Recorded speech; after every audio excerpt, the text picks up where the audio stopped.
Авиабаза США «Манас» в международном аэропорту столицы Кыргызстана будет трансформирована в центр транзитных перевозок.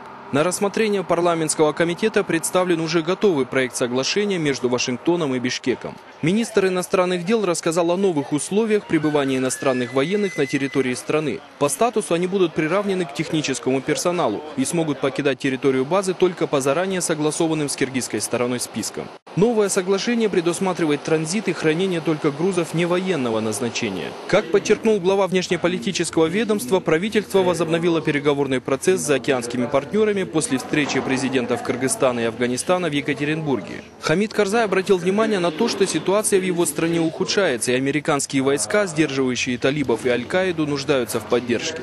Приходится констатировать, что, несмотря на усилия правительства Афганистана и сил международной коалиции, ситуация в этой стране, особенно в свете недавних событий в долине Сват в Пакистане, имеет тенденцию к ухудшению. И в случае дестабилизации обстановки в дальнейшем может непосредственно отразиться на ситуации в области безопасности в государствах Центральной Азии и в частности в Кыргызстане. Новое соглашение дает Кыргызстану и ощутимую финансовую поддержку. Арендная плата за нахождение в аэропорту самолетов, грузовых терминалов и объектов инфраструктуры будет составлять $60 миллионов в год. Это в 3 раза больше, чем раньше. Кроме того, чтобы грузовые лайнеры и летающие танкеры не соседствовали с гражданскими судами, американская сторона приняла на себя обязательство построить в аэропорту новую стоянку. На эти цели выделяется еще $30 миллионов. Примерно такая же сумма пойдет на приобретение современного навигационного оборудования для обеспечения безопасности полетов.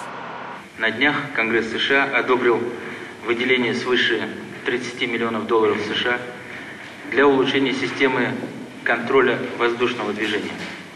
То есть выделяются средства для приобретения новейшего аэронавигационного оборудования. Есть договоренность о том, что американская сторона будет соблюдать нормы защиты окружающей среды, и совместно с кыргызской стороной мы создадим совместную группу по мониторингу состояния окружающей среды и принятия соответствующих решений.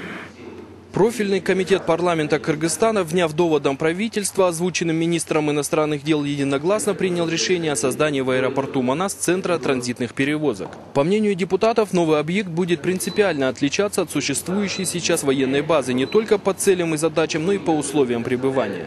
Это соглашение, оно отличается в корне от того соглашения, которое было до этого, которое мы денонсировали. Но после денонсации вы знаете, что обстановка в Афганистане, Пакистане очень накалилась. Ситуацию сегодня знаете, прекрасно знаете, что творится сегодня в Иране, вообще в среднеазиатском регионе. Без ответа остался только один вопрос. Каким образом Вашингтон и Бишкек успели разработать и подписать новое соглашение о создании центра транзитных перевозок? Совсем недавно представители кыргызской стороны заявляли, что переговоры по базе не ведутся и даже не планируются.